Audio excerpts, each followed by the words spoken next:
Ребята, ну-ка вспоминаем. Сейчас какое время года, qaysi fasl ekan eslab olaylik? Zima, молодцы. Вот у нас зима. Какой месяц? Oyimiz qanaqa ekan? Понятие.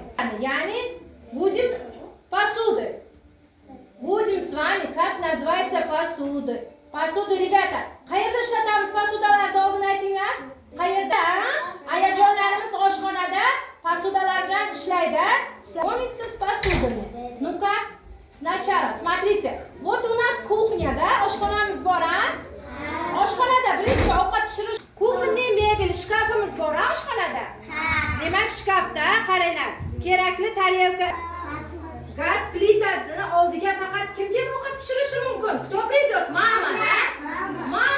Мама или сестра придет и готовить нужно, плов готовить нужно, да? Ovqatlar pishsak bo'ladi. Ana endi qaranglar. Ovqatimiz pishgandan keyin, если готово, супер, bu горячий. Потом nimani pishiramiz? Bu nima ekan?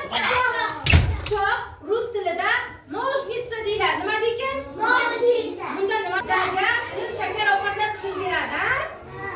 Ana endi qarang. Это что? Kichkina ложкаcha, kichkina qoshiqcha. Bu ложкachada nima ishlatamiz? Masalan, sizlarga nima qiladi? Mami готовит вам чай.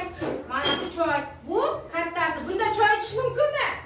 Yo'q, bunda faqat qaynatamiz. Kipitik budimda qaynatamiz. Mana endi choyligimiz qaynagandan keyin qo'ydik. Vadida поставили воду. Кипяченый воды. Qaynagan suvni qo'ydik. Ana endi это что? Бокал. И наливаем бокал чай. Потом что будем чай пить? Nima qilar ekanmiz?